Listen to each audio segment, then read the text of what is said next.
Today, the family of one Mexican man, Vicente Ventura Aguilar, is scrambling, trying to find him after he was picked up by ICE more than 6 weeks ago. Ventura Aguilar was arrested during a raid in Los Angeles back in early October, and since then, he effectively disappeared. His story, one of many across the country, a pattern of detainees getting lost in the immigration system. Experts warn this shows just how difficult and hostile the Trump administration's deportation campaign has become. Joining me now is Veronica Cardenas, a former ICE Assistant Chief Counsel. Tell me, does any of this surprise you? It's not surprising, especially with the increase in detentions. Now, I think the number is up to over 60,000 people that are detained. There were reports about at least 4,000 people being arrested. And so with this excessive amount of arrests, there's going to be incidents like this. So what do family members do? What do you know that they have been doing? And is it even possible in the system, the way it is now, to track down a lot of these folks who have, for all intents and purposes, disappeared?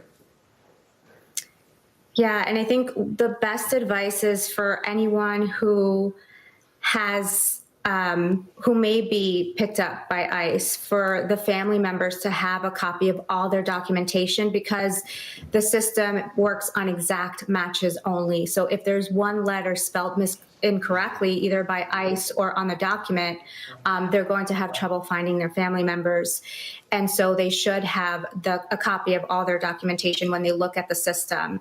But this is much bigger than just what one person should do, what families should be doing. This is also what we need to do as a nation, ensure that these things don't happen, have ICE be able to identify themselves and have more visibility into how people are being detained, how they're being transferred, and to allow them to be able to communicate with their families.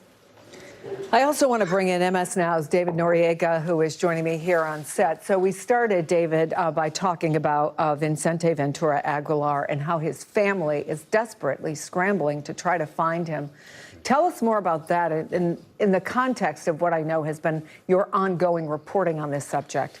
Right. So Vicente's case is unusual in a number of respects. It's not normal for people to go missing for six weeks plus in ICE custody. It's an extreme case, but it is indicative of the context in which these kinds of enforcement operations are happening. So first, to talk about his case specifically, right? There are a couple of things that are troubling. The first is that ICE and DHS have told the family and me as well that they don't have a person by that name in their system at all, even though there is I collected substantial evidence that he was in fact detained by ICE agents that day. Eyewitness reports, surveillance footage.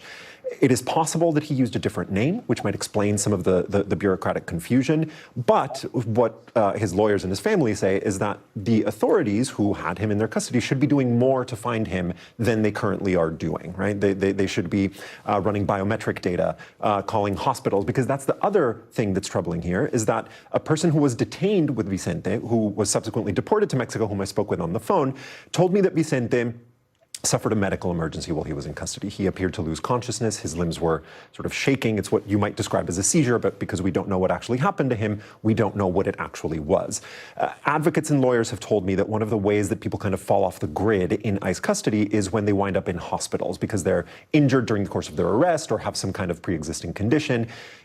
Often ICE will hold people in hospitals effectively incommunicado, under an alias, with either limited or no access to loved ones and lawyers. This is a law enforcement practice with people in custody in hospitals, but when you're talking about civil arrests in an immigration enforcement context, it's something that can be deeply troubling to families. Now, just to quickly put this in context, right? It's possible for this to happen under any administration, right? Bureaucratic errors happen. What's unusual is that it's happening in the context of a dramatically scaled up and dramatically faster ICE operation than we've ever seen before, during which agents in the field have essentially been told that they have no guardrails in terms of how they interact with the public and how they conduct these arrests. And in a situation where once something like this happens and people like the family and the lawyers and me, people in the press, reach out to DHS asking for information, the response that we get is, stonewalling that is often actually quite hostile, right? It's not like, let's help you find this person, let's figure out what happened. It's, accusing us and me of making baseless smears, basically refusing to do anything other than the bare minimum in terms of finding information. In this instance, telling us that Vicente was not, that someone by that name and date of birth was not found in their system. So in terms of what happens next, honestly, I'm not going to stop reporting on this story. We need to figure out if he was in fact in a hospital, if he could be in a morgue, right? That's something. Did he have any pre-existing conditions? The Vicente's brother told me that he had some potential heart issues, undiagnosed heart issues. It was a little bit hard to pin that down because, just to give you a little bit of context, Vicente and his brother as well come from a very poor family in southern Mexico. Both of them have lived in the United States for a long time. Vicente himself was actually part of a group of guys who would hang out outside the strip mall. A lot of it, they would spend, this is something that I found out when I went to the strip mall to get corroborating evidence that he was in custody. He was known as part of a group who kind of spent a lot of time outside. Some of them were homeless, some of them would drink. This, to me, actually makes the story that much more relevant and interesting, because these are the kinds of people that ICE is targeting in these operations. People who are outside in public, they don't need warrants to arrest them. They're people who are vulnerable, people who are marginal, people who, when they go missing in this kind of situation, perhaps there are people. This is a rare instance because his family called a hotline that put them in touch with these lawyers. So he has very competent, very aggressive lawyers trying to find him.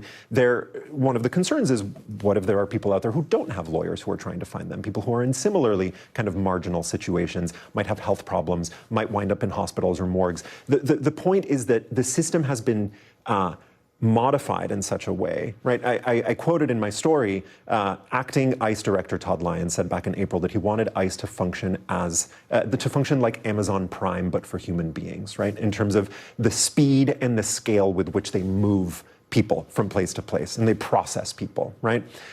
That is what's happening. They're juicing the agency with billions of dollars. They're increasing the pace and scale of operations such that this kind of thing is just more likely to happen. And then when the stonewalling happens is how we wind up in situations like this. David Noriega, thank you for your ongoing reporting. It's great to have you here. And Veronica Cardenas, as always, it's terrific to have you on the show and your expertise. We appreciate it.